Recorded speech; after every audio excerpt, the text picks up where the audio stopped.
On our morning show today, a familiar face, familiar voice to the morning show. Joy Kirkpatrick is here, Farms Concession Outreach Specialist. Joy, good to have you back in the studio with us. Thank you. It's great to be back. And we have some things to talk about, some upcoming deadlines, cultivating your farm's future, and some virtual workshops. So you've got one coming up soon, don't you? Yeah, we're taking a risk and hoping that the harvest is done because we're starting our first workshop series on November 13th,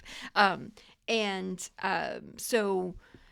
Those are virtual though, so you don't have to like drive anywhere to be someplace as long as you're in front of a computer or your phone by 6:30 on Thursday evenings. That's when we're gonna have that. So it's a series of 4 live virtual meetings, and we assign a little bit of homework before. So it's usually something about maybe reading an article or listening or watching a video, or maybe doing a worksheet. So the goal of this program is to get people thinking about what they want to do and maybe having those important conversations. And we try to give them a little bit of education and then also an opportunity to have those conversations.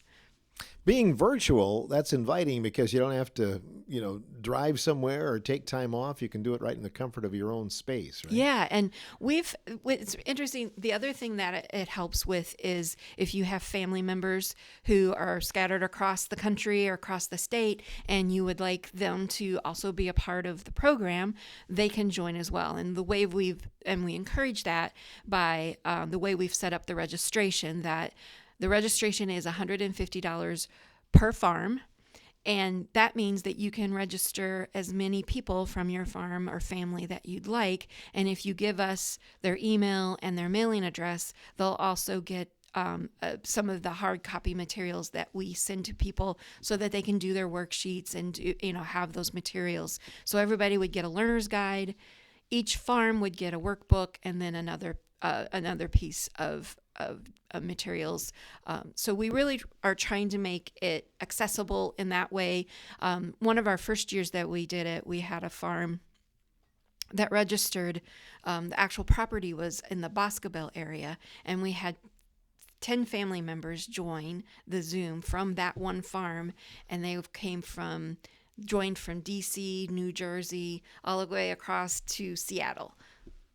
That is crazy. Yeah, it was great. It was great. And so and what's really helpful about that is that everybody hears the same thing and they have access to all the same materials. And then there are times that we wanted them to maybe talk with each other. With virtual programming, we could put them in a virtual breakout room. So it's just that family in there and having an opportunity to say, okay, we just learned about XYZ. How does that pertain or not pertain to our family or farm situation? I see. And yeah, by breaking into another group, they can maybe come up with some questions that they'd like to ask. Yeah, too, yeah, right? exactly. So it's a really, we find that's really helpful. And like you said, you don't have to clean up. We'd love to have people have their cameras on, but we don't even require that. So if you want to, be in your kitchen having supper while you're watching and participating, that's something people had been cooking their meals while they've been watching and listening as well. And then the other thing that I found interesting is one of the years,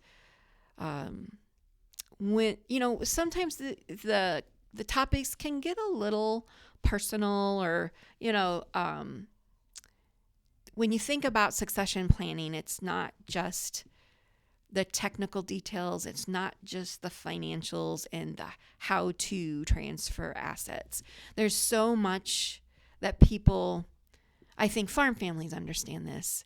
It's emotional, it's the legacy of that farm property. So it can get a little, I guess the word would be emotional sometimes. And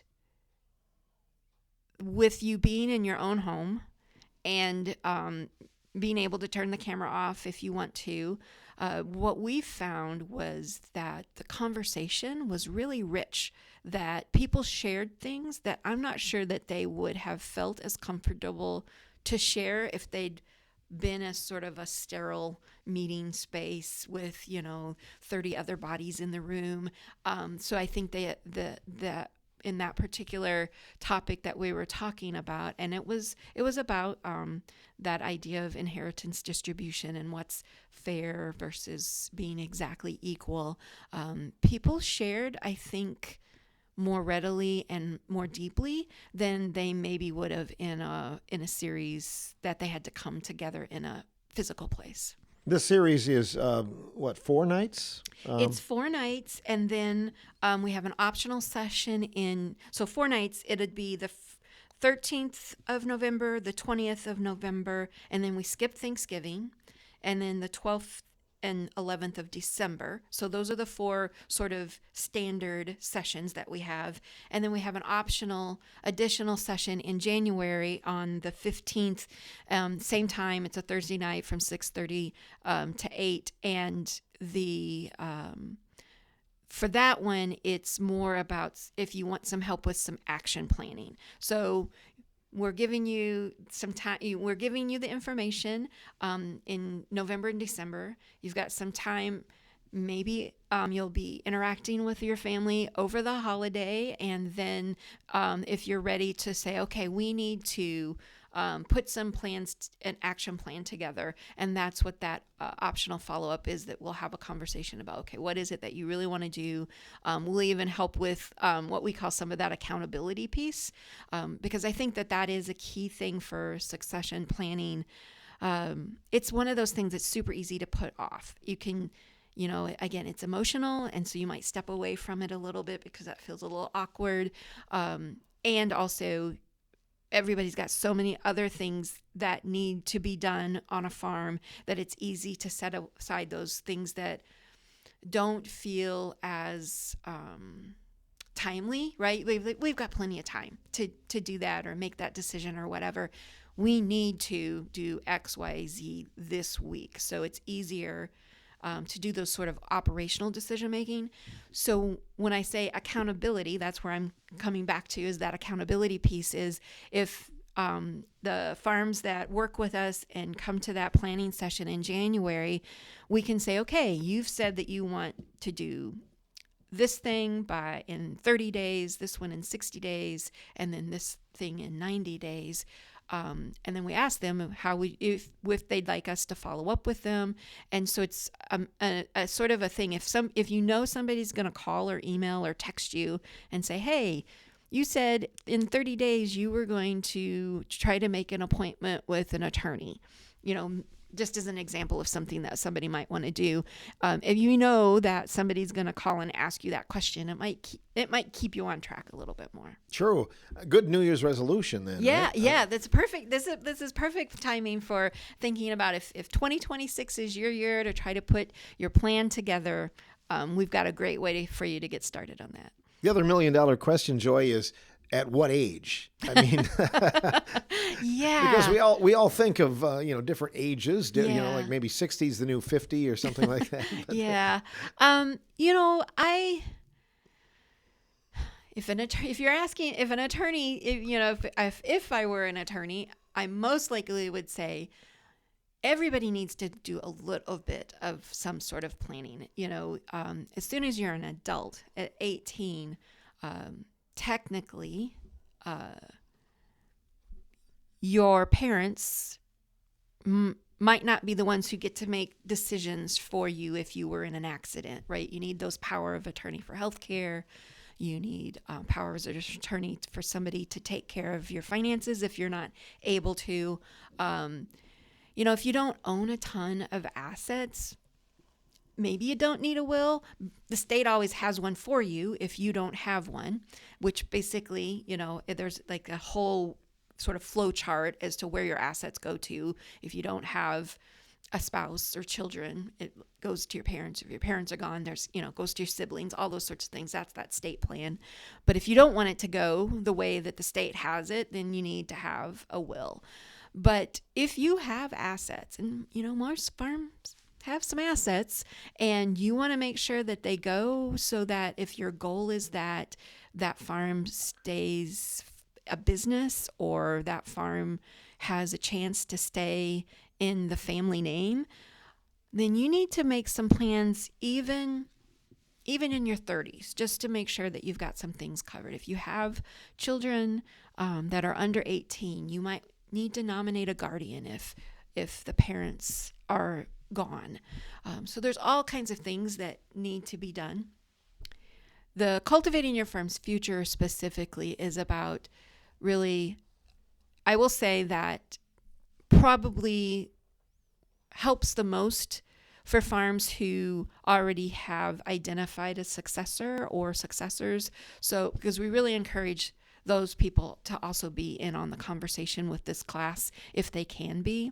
So that's probably the target audience, is if you've already got a successor or successors, and you really need to be talking about not only how you want the assets to be moved, you need to talk about the thing that people forget about is that successor is going to want to start making some management decisions at some point. And when is that torch going to be passed on to that next generation? And are there some places where that successor can maybe take responsibility in one place, like maybe as the herds person or a crop manager, or maybe there's a new enterprise that they want to try, and is that a place where they can build their management skills stepwise? We always encourage the idea of like giving them an opportunity to make some decisions that give them learning opportunities, and if they make a bad decision, is not going to totally crash down the whole business, right? Give them those sort of smaller opportunities if you can, and think about that. I think that is one of the harder things for farms to sort of get their arms around. That owner generation has a lot of pride and has made a lot of right decisions to get to the point where they can talk about succession planning, and also I think this is the case in America, perhaps in the U.S. We're so identified by what we do that sense of identity.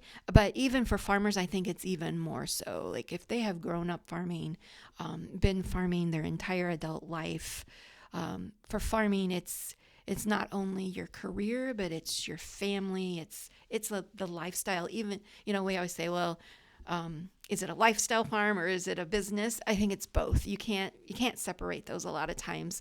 And so it's your career, it's your lifestyle, it's your family, and it's your home, right? There's all of these things that wrap up to make it your identity. And so we really encourage that owner generation to think about how is it that they can be supportive of that next generation and also feel like they still have some sort of sense of purpose, whether it's still a part of the farm that they're a part of, or they find other activities that they find rewarding.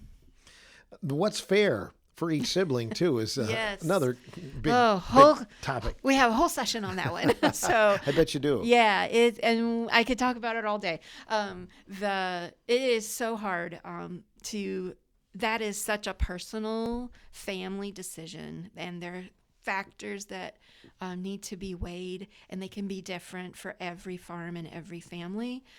I will say we have some research. Well, we didn't do the research. Oklahoma State University did research that basically looked at a farm that had 2 children, and they framed it as a typical farm from like Kansas or Oklahoma, right?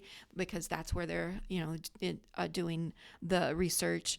But basically looked at like over a 20-year span after a farm is split exactly equally between those 2 children, and if that on-farm child would need to have to purchase or somehow get access of those assets that went to the off-farm child. Over 20 years, when you think about all the cyclical nature of farming and the different markets and all that kind of stuff that happens, what's the chance that that farm is still in business 20 years later? It's very low, I bet. like almost zero. So that really tells us that if the goal is that the farm, if the goal of the family is that you want that farm to stay a farm, you want the assets to maybe stay in the family, there's probably going to have to be some conversation about it might not be equal, but if that on-farm child has helped build those parents' assets and wealth or help preserve it in any sort of way, fair is maybe a better option than equal. And if that, and you have to also talk about if the value is that you want that farm to stay in the family or stay as a business, then there might need to be a conversation about what is that owner generation willing to put a monetary value on that. For example, let's say that for easy numbers, the land is now worth $10,000 an acre. But those parents or that owner generation know that they really want that farm to stay in business and they want it to stay in the family. It's really hard for a farm business right now to cash flow $10,000 an acre. I'm not sure it's just really hard. So that might mean that maybe there's going to be a discount for that next generation to either buy it from the parents or buy it from their siblings at the point that they need to do that.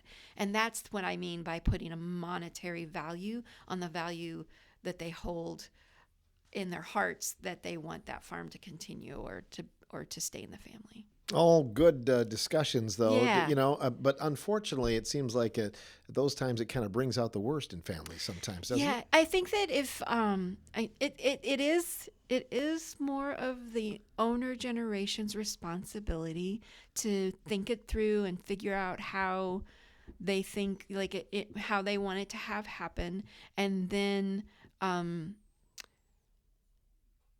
have that conversation with everybody. And that's a big ask. That's part of the reason a lot of times these things don't happen is they don't want to have those conversations. They don't want to have to what they may be feeling is disappoint somebody because the decision is, you make one decision this way, it's going to disappoint somebody. Mm-hmm. You make it the other way, it's going to disappoint the other person.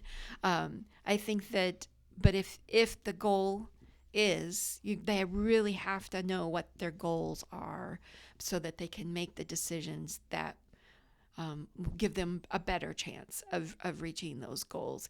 And the one thing that we always, when you think about, there are those professionals that help with this kind of work. You've got your attorneys, you've got your accountants, maybe a financial planner that you bring in there, you've got your lenders. But this kind of decision making for farms has to be kind of made at that farm level. They can't just, you can go in and ask the attorney, what should I do?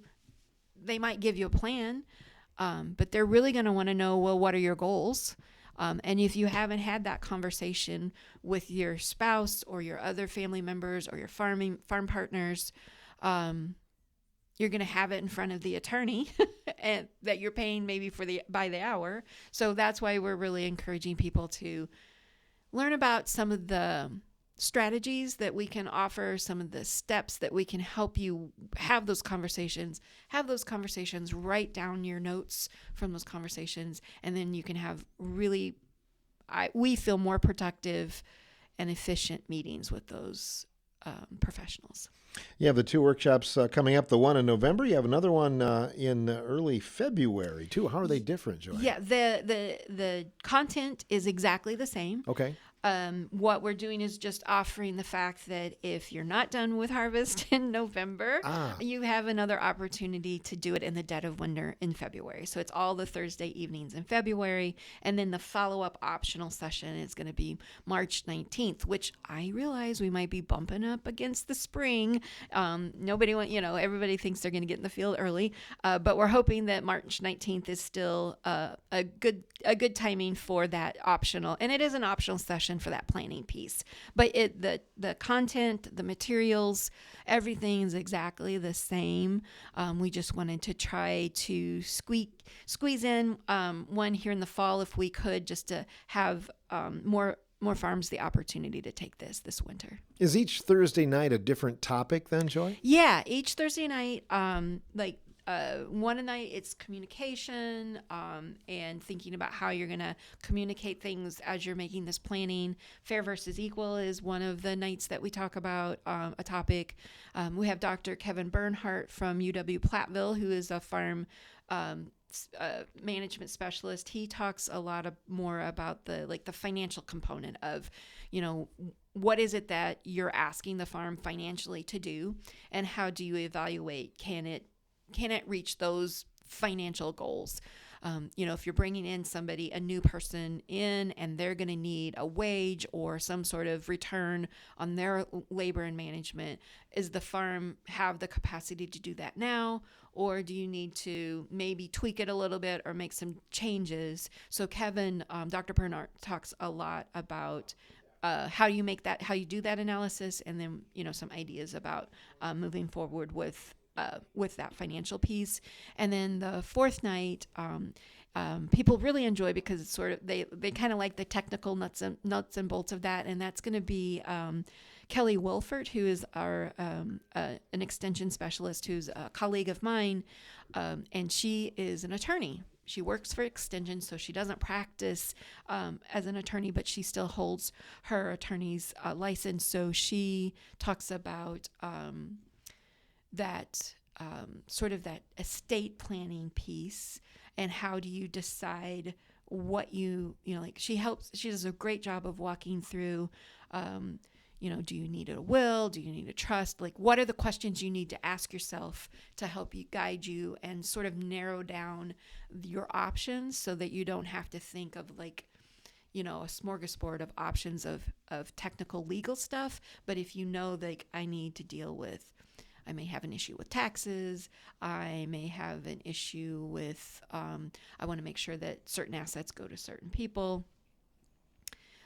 She touches a little bit on long-term health care as well. How do you figure out if that's going to be a concern?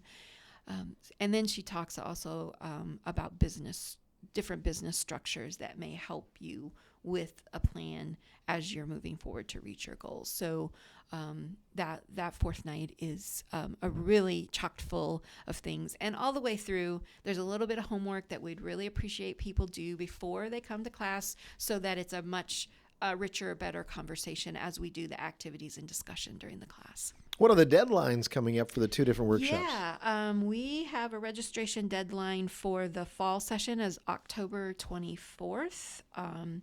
And the best way probably to figure out how to register is if you just do in your browser search, Cultivating Your Farm's Future, Wisconsin Extension. It'll come up, and then you'll find a link that talks about the workshops. And within that link, there's an online registration link. You can always reach out to your local extension office, and they can help you with that. And if you have questions, the extension office can get you my email or my phone number, and if you have particular questions about it. And then for the upcoming early in the year session. For the February session, we have a registration deadline of January 16th. And I will explain. I mean, that seems like it's about 3 weeks before the actual session starts. So the October 24th is the deadline for registration for the November 13th. The November 13th is the first night. But we mail things out to people. So we're finding that emailing people worksheets doesn't always help, because people either aren't don't print them. They don't have a printer. Their ink cartridges are not working. You know how it is. Sure. And we want to make this as accessible and easy as possible for people to participate. So that's why we send out a learner's guide to everybody. And that learner's guide has the worksheets that you need. So it takes a little while for us to, we want to get that all together and get it out to you in the mail. So we're just giving ourselves enough time to hopefully get, allow the postal service to get that to you. If someone would like to contact you, Joy, can they do that? Yeah, I think the easiest way, I'll give my phone number. That's 608-263-3485. Okay. Anything else you'd like to add today? Can I talk about another program that's coming up? Yeah, go ahead. Okay. So in January, this is slightly different. They're all about succession planning, but this one is called Building Your Farms in Case of Emergency Box. So it's a program that helps you. We kind of think about this is you don't have to have taken Cultivating Your Farm's Future before you take this Building Your In Case of Emergency Box. Your In Case of Emergency Box is really designed to help you. We try to sort of make that task of pulling all the information that you need to have when you want to go to the attorney. Because basically the attorney's going to say, what do you own? How much is it worth? And where do you want it to go? So those are the three questions a lot of times that an attorney is going to ask you to bring into a meeting.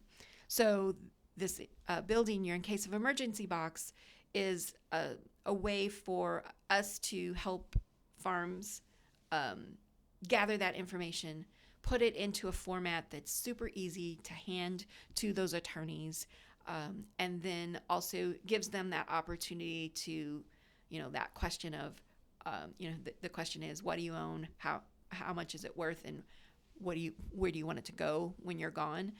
It also gives people that same opportunity to gather, what do I own? What's the value of it? And then who do I want to distribute it out to when I'm gone?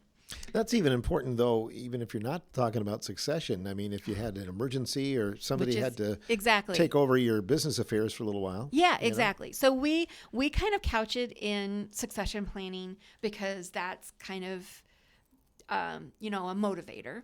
But if you're thinking about if something were to happen to me, nobody's going to know. I mean, the big thing, and I'm guilty of it. I'm sitting here right now and I'm going to tell the world, not everybody, there's not one person who knows where my passwords are for all of my financial information. And that's a bad thing, right? I probably should go home and write that down right now.